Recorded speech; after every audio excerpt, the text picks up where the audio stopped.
Assalamu alaikum. Welcome to Dialogue. I'm Taimur Shamil. Yesterday, Prime Minister Imran Khan gave a speech at United Nations General Assembly, 75th United Nations General Assembly. And the points raised by Prime Minister were all very pertinent. There were new points in this speech as well. And new points, by that I mean that Prime Minister spoke about Islamophobia. He spoke about money laundering. And he also spoke about the way Pakistan has tackled COVID-19. Another thing that was very important in this speech was that this was probably the first time, rather even last year, the way Prime Minister Imran Khan raised up the issue of Indian atrocities in Indian-occupied Kashmir, and not just that. He named RSS, Shiv Sena and their nexus with BJP.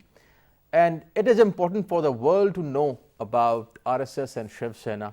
And that's why I said that this is the first time that a Pakistani Prime Minister has actually exposed and named these organizations. Far-right extremist organizations working in India, supporting extreme nationalism, supporting Hindutva ideology, because of which we see the atrocities that are going on in Indian-occupied Kashmir. Of course, this is not the first time. Kashmiris have been fighting for their right to self-determination for the last 73 years. And their struggle continues.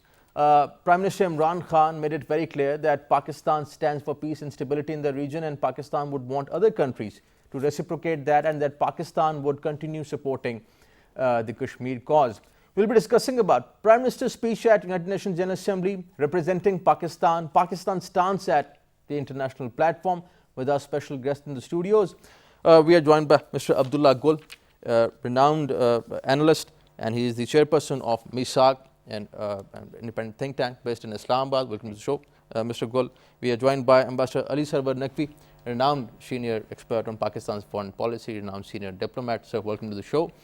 On phone, we are joined by Dr. Arshi Salim Hashmi, a renowned senior academic focusing on peace and conflict and Pakistan's foreign policy. I welcome Dr. Arshi as well. Mr. Gul, starting with yesterday's speech, Prime Minister's speech, the points that he discussed, starting with, let's say, Islamophobia, first of all, then he talked about money laundering. These are the issues that have not been discussed earlier, let's say 4 or 5 years back. What is Prime Minister's approach, and how do you think that Pakistan has been represented at UNGA? Bismillah ar-Rahman ar-Rahim. Undoubtedly, a very good speech and points well raised, I think. These are the valid points. Not just Prime Minister spoke about Pakistan and Pakistan's problems, but I think he spoke for every oppressed person and all the oppressed countries, I would say. And definitely, especially with regard to Kashmir, he was very clear. He was, he criticized. He tried to draw the attention of the world that no more liberal and secular India of Nehru and Gandhi, but now a terrorist approach, a fascist approach, India, which is linked with all these terrorist organizations, the saffron terrorism, which he specifically mentioned, the RSS, the Hindutva, the mindset. It's a mindset. It's not just, one man's thinking.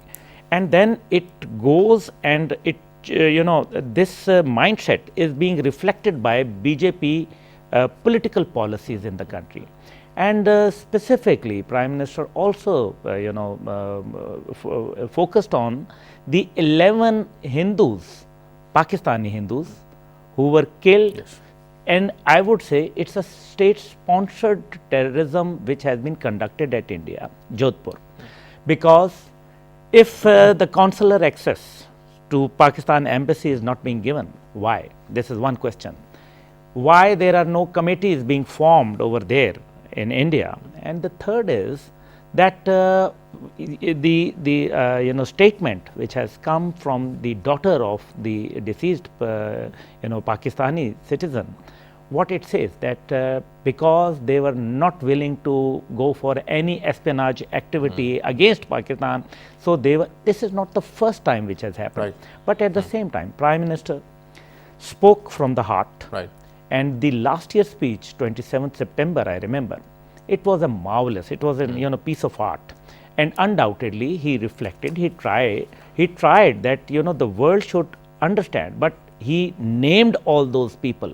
The first time, naming, labeling, and then it is the continuity. You see, the saffron terrorism word has come from CIA. CIA has given them this word. And Prime Minister, completely, told the world in a very, soft way, but at the same time trying to tell the world that they should, not forget about their responsibilities for Absolutely. building a better world and for keeping this part of the world Right. away from Same. becoming a nuclear flashpoint. Very, very important point. But Naqvi, how important is naming these organizations, RSS, Shiv Sena and BJP? And interestingly, last year Prime Minister made an analogy of these organizations with Nazi forces. How important is that to make the Western mind understand what is going on in India? This is a very important question and I'll come to it, but first I'll make a few comments about the Prime Minister's speech. And I think this is a very comprehensive, well articulated and a speech that would rate as one of the very admirable statements by a head of state or head of government. I think he must be given credit for making this extremely well presented case for Pakistan. Now, he has covered 4 or 5 big points. One is, of course, what you talked about, terror financing and money laundering. Then he has talked about global problems. He has talked about climate change. He has talked about environmental degradation. And then he has talked about regional problems in which Kashmir figures. Then he has also talked about Palestine and he has then talked about India. Now there you have raised the question about how important is the nexus between RSS and naming them, and naming. making an I analogy. think it is extremely important. Coming from the head of government of an important country which is also a close neighbor of India, it reflects, a felt reaction, a reaction that a neighbor has had to this kind of development in India. Right. Their philosophy, their approach, their entire outlook, their own people are saying that they are hell bent on discriminating against their own population. Let alone Muslims and Christians, they are also discriminating against the lower caste Hindus. Yes. So, this had to be brought to the attention of the international community and at a high level. So, I think Prime Minister has done that, and this is extremely valuable, because the most important thing about this, you can't stop it. It's the Indian government is a sovereign government, Right. but the most important thing is to create awareness About this issue. of this issue, Right. and awareness of the extremely reprehensible policies of a state which is supposed to be responsible and should act with full responsibility as a member of the world community. Absolutely, absolutely. Dr. Arshi, talking about Islamophobia, Prime Minister categorically talked about Islamophobia and the way the Indian authorities have been using Islamophobia to get more votes in their elections. Of course, they use anti-Pakistan sentiment as well. But globally, we see that there is rise in nationalism, white supremacy. In Europe, we see the rise of far right as well. In this global context, the issue of Islamophobia was raised by Prime Minister. How do you see this point of Islamophobia? You see, Prime Minister did, talk about various issues which are confronting, us, and one of those, which is not really something which is isolated, is Islamophobia and what is happening all around the world, but particularly what is happening in India. It is we cannot just really study India in isolation. So whatever is happening right now, with the Modi regime in place, it is a continuation of sort of a transition that had happened in the world, which had become sort of unipolar, and India's close alliance with the United States. This assertion, aggression, and aggressive posturing, it's all, connected to the kind of a status that India, sort of achieved with its very close relations with the U.S. How sustainable these relations are, it's another, thing to discuss about, and we will see how, to what extent they continue, and this kind of behavior. But what Prime Minister was indicating, I think if you look at the overall speech, the gist of his speech was highlighting the broader issues in the world. So it's not Right. just a sort of a political rhetoric, that we, because of the fact that India has certain issues with us, so our Prime Minister is highlighting, but he was actually talking about what is happening in the world. And then, as an example, he brought that if the world is now confronted with the fact that there are minorities, and particularly religious minorities, and especially Muslims, who are facing a kind of, reaction since 9/11.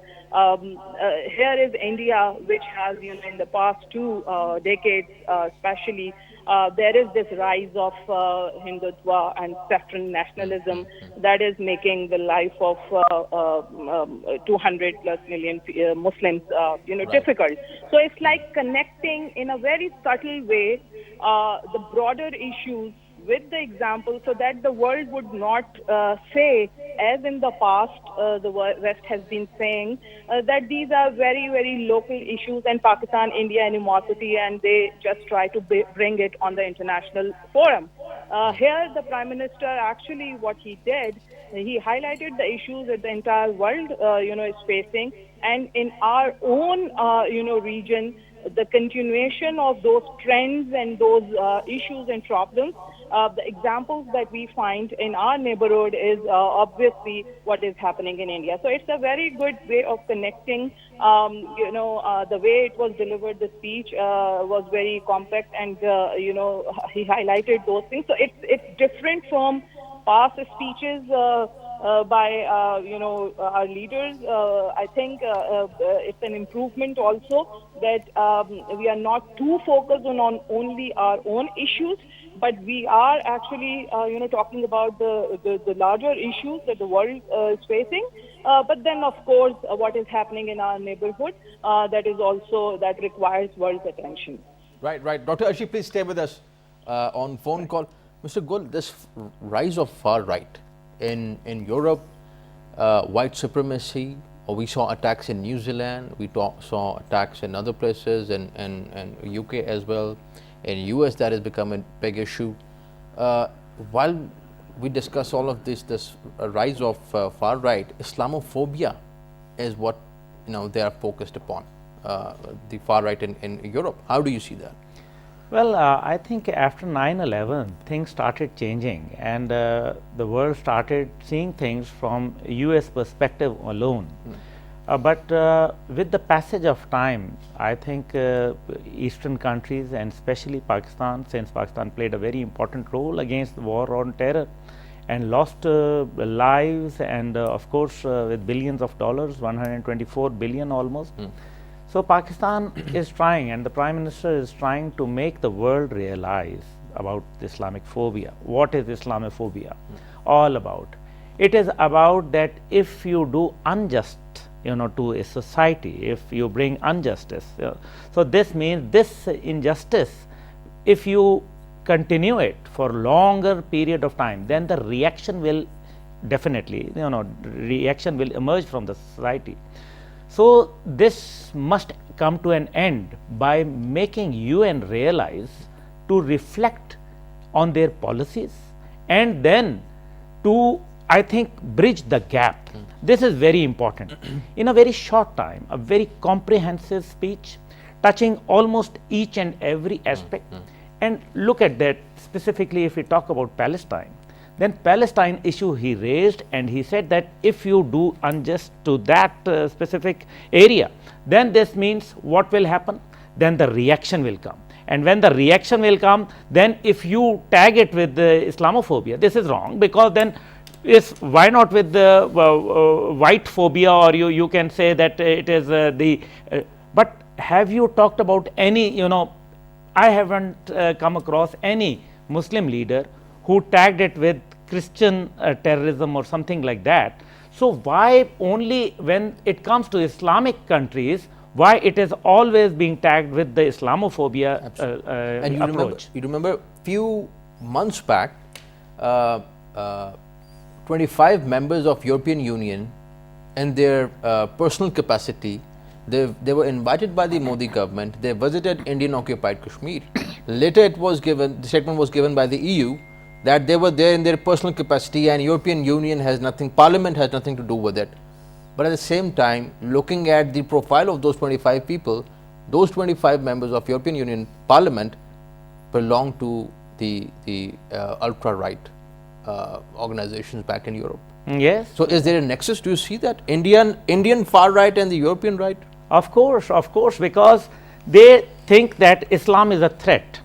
It is not just a threat, but it is probably, they think it ideological threat. If we go back to Samuel P. Huntington's book, then what it is referring, Clash of Civilizations, so right. Clash of the Civilizations, what does this mean? So this means that all are together against the rightist approach. And what it is, Pakistan and of course Riyasat-e-Madina. If we talk about Riyasat-e-Madina, what was it? Riyasat-e-Madina challenged the supremacy of the other powers by making the poor rise. This was the Riyasat-e-Madina concept, and Pakistan is definitely focusing on that. Right. Prime Minister is by even signing FATF, everything, but then he is trying to focus and tell the world, look, we can sign FATF, but what are your responsibilities? What about Britain? What about other countries who are found guilty in the money laundering, etc.? The Cayman, the Guernsey, the islands like Gibraltar, and I'm forgetting there are many. other. So these are the islands where you say that the looted money, $129 billion, are being hedged by the British banks. But what are their have they signed anything like that? But Pakistan is doing. But at the same time, Pakistan is making the point, making the world realize that Pakistan is an extremely responsible country. This is a very interesting point, Abbas Naqvi, that Prime Minister has, I think, changed the debate on money laundering. Yes. So it's not about the developing countries. It is about the money that is taken off by these developing countries and taken to the developed world. So Prime Minister, by mentioning this very idea of point of money laundering, has changed the debate. How do you see that? Yes, this is a very important point, and I myself feel that the debate used to be about terrorism, sponsorship of terrorism, and everybody would stop there, and the American government has a list of state sponsors of terrorism. Now, is that the right approach? Because terrorism depends upon money laundering and upon terror financing. If there is no money, how can terrorism thrive? How can it flourish? So, the Prime Minister has, you are quite right, changed the debate, and he has aimed at the root of the problem. The root of the problem is terror financing. If money is there to enable people to get arms and to pay those people who are willing to be militant, then obviously the real problem is terror financing. And the safe havens for the money laundering people is there. And the safe havens are all over the Western world. Even the other day, a big report has come out that London is most of the banks in London. $800 billion, sir. And it is by Corruption Watch. $800 billion. Are money laundering $800 billion worth of money. So, this is only tip of the iceberg. Sir. I mean, the London banks are just one segment of this. What about Swiss banks? What about Swiss banks? What about Panama, other etc.? banks in the Pacific Islands, in safe havens, tax havens? So, you know, that is the cause. Now the world will realize that harping upon terrorism is a useless exercise. They must address that problem. Very interesting point. Dr. Arshi, Ambassador Naqvi has a very interesting point that it is not just about money laundering. Ultimately, money laundering is linked with terrorism. And the way we see that terrorism is being funded in Middle East, in West for that matter, and in our part of the world, Afghanistan and other places, how do you see that? This point of money laundering? Yes, of course. I mean, terror financing is something that has always been an important factor, not much focused when especially when we talk about both 9/11 counter-terrorism, efforts. Later, it was, it came up, especially, a kind of force on the countries who were part of the war on terror alliance, forcing them to do something about it, but not really doing whatever was happening within their own countries. Right. You take out the money, what you are left with. So if you don't get the money, of course, any activity that is happening all around the world, whether it's arm purchase, a small arm purchase, or all kind of terrorist activities, Right. it would be very difficult to do that. But then we really have to see that to what extent these terrorist groups, they depend on these institutional arrangements that we have. So while it is very important, and I do agree with the panelists also that, this is one of the significant factors, there are other ways also for the terrorists to get money. There are informal ways. So we cannot just say that because of the fact that, this is one of the factors, and if we control it, perhaps we can control the money, that goes to terrorist group.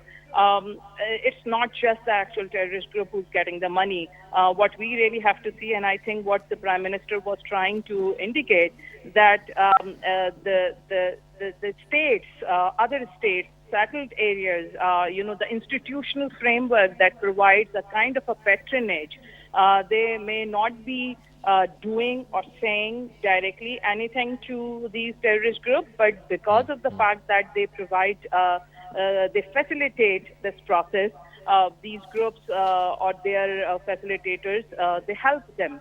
So perhaps it may not be the direct link.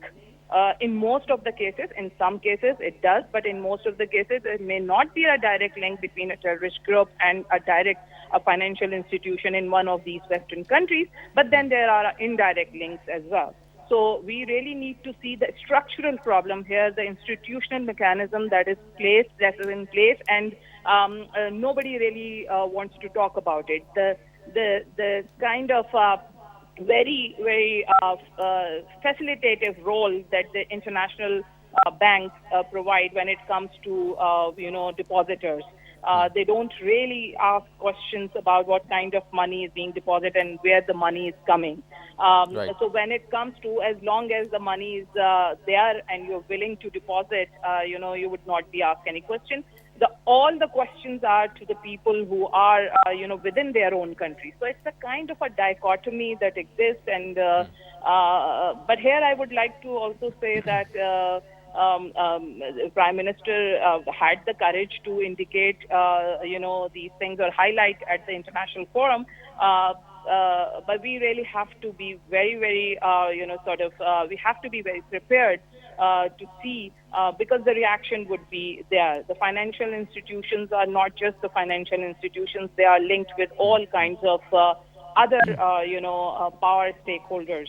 So we really have to do what we have to do when it comes Right. to putting our house in order, our financial matters, our financial institutions and the system, the way it works, the transactions between different groups, and all kinds of money laundering and all.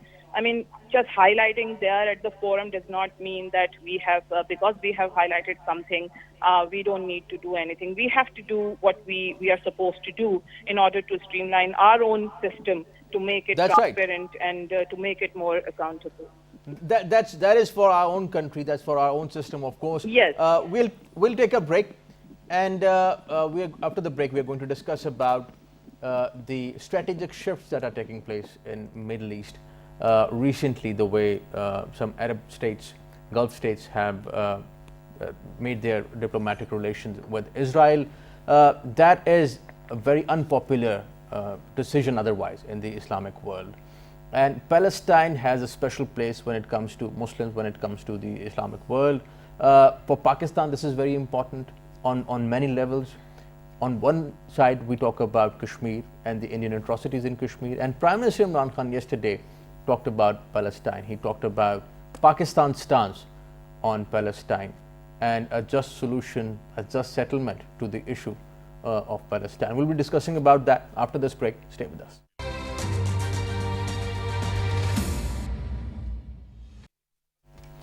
Welcome back. Before the break, we were talking about Prime Minister's speech at United Nations General Assembly, Palestine specifically. Talking about the strategic shifts that are taking place in Middle East. We are discussing about that regarding Palestine, regarding Gulf states improving their relations or making their relations diplomatically with Israel. Mr. Gul, first of all, the issue of Palestine, the strategic shifts that are taking place over there in the Middle East, and then Pakistan's standing position in the Muslim world and Prime Minister's stance on Palestine. This timing is very important, I think. How do you see this? Well, I would say a very brave stance by Prime Minister. There is a complete theory behind touching all those subjects, including Palestine and the state of Israel and all that. Pakistan is being a nuclear country. That's the only threat by the Islamic world to Israel, and we all know it very well. And that's why Palestinian nation, they always cry for, they chant slogans for Pakistan that Pakistan should come. They never talk about any other Islamic country except Pakistan. So this is something very important. Pakistan's foreign policy is completely focused on this issue, and Pakistan's founder, he said that this is a illegitimate government in Israel, and this is in the heart of the Muslim, has been created by the West. This was very clear.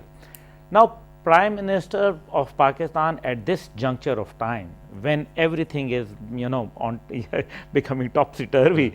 So, but at the same time, we have to realize that why Prime Minister focused on it, because first of all, there is a lot of pressure coming from the hegemonic powers, by the imperial powers on Pakistan, to recognize before the American elections takes place, to recognize the state of Israel. So one thing, Pakistan completely negated it by, if somebody has an iota of doubt in his mind, he should, just simply forget it.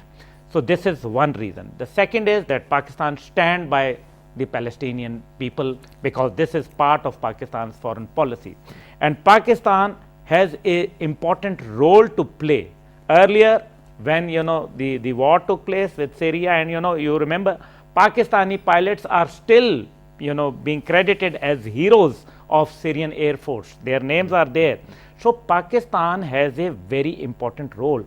But then at the same time, I think the Arab world should also realize that they should just try to not to be pressurized till 6th of November. After that, things will become more they will enter into a comfort zone, because we know that Donald Trump has not much to give to the American people or to the world. In his tenure, whatever he did, we all know it. So he's trying to lure the support of the Jewish lobby over there, which is very powerful. Media is in their control, and otherwise financial control is in their hands, and the other communities like Rothschild and all this. So these people are, focusing towards the recognition of Israel by the Arab world. That's why they have opted for UAE specifically, because UAE is a place where people can come and go easily. If it has to be Jordan, for instance, then if Ambassador Naqvi is going to Jordan, everybody will say, why are you going to Jordan? So, but at the same time, they if you are have going to, diplomatic relations. if they are, Yes, Yeah, Jordan already has. no, Has. they Egypt have. and Jordan. I'm Right. just, Right. Giving quoting an example. example, but this means that this is out of way. But Right. if you are going to UAE, you can always say we are going to So the- America, Europe, or etc., or China. So it's a middle way, sort of it's a rendezvous point for everyone where you can go. And that's why the other day of the recognition by the UAE, key strategic position, by the the way, next UAE. day Mossad chief landed there. What was So, the reason? This is something. all- So it is all becoming. Pakistan's stance. Pakistan's stance is very clear. Pakistan is for the oppressed people, and Pakistan cannot, take off his eyes from the situation, because if Pakistan forgets about Palestinian, Pakistan might lose on Kashmir, because the same formula is being used, applied after the visit of Narendra Modi to Tel Aviv, and then coming back and applying the same formula on Kashmir by changing the demography of the region. This is something lethal, and Pakistan, I think the Prime Minister and his team and the government and the state of Pakistan has realized, and that's why they have raised the issue in United Nations with full, I think it's a meaningful thing which they have discussed over there. Ambassador Naqvi, this stance on Palestine, how do you see this? Is it about a principled stance, or is it about perhaps in the past about Pakistan's foreign policy alignment with the Gulf states?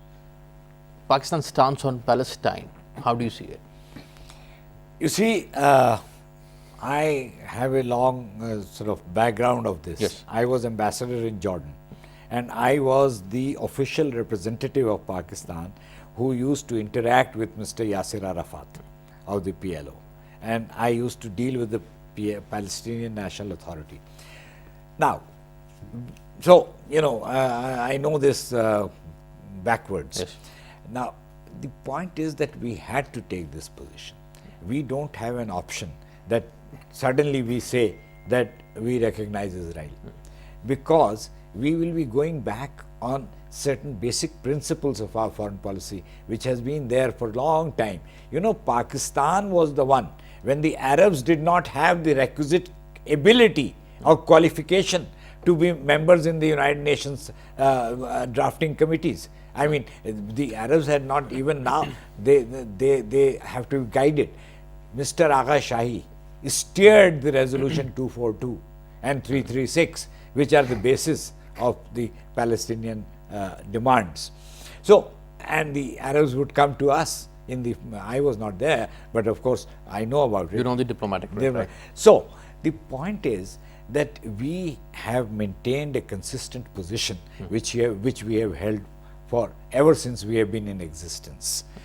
Now, on the other side of it, there are certain benefits that you can get if you recognize Israel. They have military technology, they have economic help also which they can provide, but we have chosen not to go for that kind of temptation.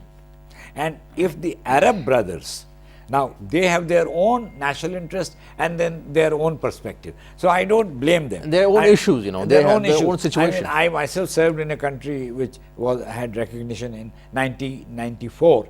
Jordan recognized Israel. So that's their outlook. And if they want to pressurize Pakistan, for example, that we should also get into this whole game, we should explain quite clearly. There are moments when we have to speak frankly to our friends. And I think the Saudi government has taken a very good stance also, because I don't expect that the Saudis will in any case do anything by November 3, which is the date of the election. In the long run, down the road, what happens, I don't know. Right. Now, we are quite well understood in the Arab world. And today, what they are doing, they are what UAE and Bahrain and others have done, is actually for their own sort of reasons, economic reasons largely. But the man in the street, Right. in the Arab countries, in UAE, in Bahrain, is against recognition of his right. Right. Dr. Arshi, there are few leaders in the Muslim world who would talk about Kashmir and Palestine, in present circumstances. And we have seen that Turkish President Erdogan talked about Kashmir. Palestine, he has been talking about Palestine as well. Prime Minister Imran Khan has been talking about Palestine and Kashmir. The realization in the Muslim world about these two issues is rampant, it's very deep. How do you see that the leaders of the Muslim world, as we can call them, bring up the issue of Palestine and Kashmir together? How important is that? No, you see, we really need to do a dispassionate analysis of the situation. I mean, what I see in the Middle East or, in the Muslim world, so of course, Turkey, Malaysia, they have been very sort of vocal on Kashmir issue and of course on Palestine, and that was not really taken very well in the Arab world. So the way I see the Middle East, of course, there are the Arab countries and the non-Arab countries. And the Arab countries are, if you look at their recent policy, posturing, they are kind of re-evaluating their role also, detaching from that tag that they are the ones who are supposed to be very vocal and saying things for Muslim Ummah. What I see in the Arab world now, it's more about their national interest, the way they defined it. So, of course, the way they want to, see their country having a state-to-state relations in purely, contemporary international relations framework. So they are doing what they think right now is good for them. If we are expecting too much from them, that would be a kind of a waste of time. What we are supposed to do is to keep our relations again on a state-to-state basis. So we want to keep our good relations with Saudi Arabia, UAE, and Yemen, and Oman, and for that matter, all other countries. And also at the same time, the non-Arab countries.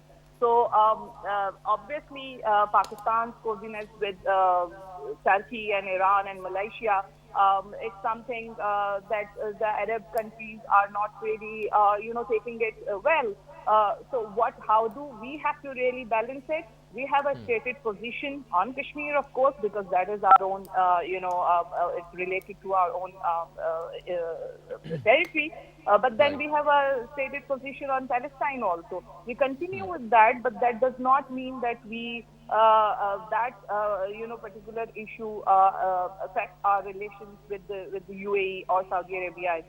In a purely pragmatic manner, we need to continue our relationship with any country, except, of course, Israel right now, which is, of course, a part of our policy. But those countries who recognize Israel, they are doing it, in their own interest. But that should not really affect our relationship with the countries who recognize Israel. So it's a purely pragmatic thing, and we should continue to see our interest in the Middle East and in other parts of the world. Right. Dr. Arshid, thank you for joining us. Thank you for your time. Gentlemen, thank you for joining us. Mr. Gul, pleasure having you on the show. Thank you for your time. Ambassador Naqvi, pleasure having you on the show. Thank you for joining us. Thank you. That's all from today's dialogue. See you next time. Khuda Hafiz.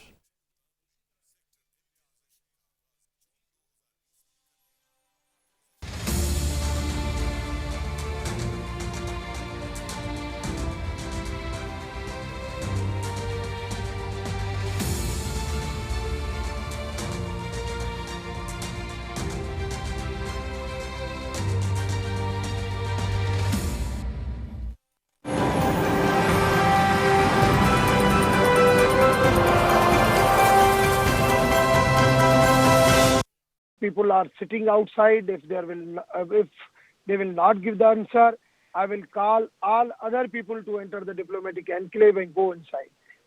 So it is my clear message through your channel that we want to give our demand and we want the justice.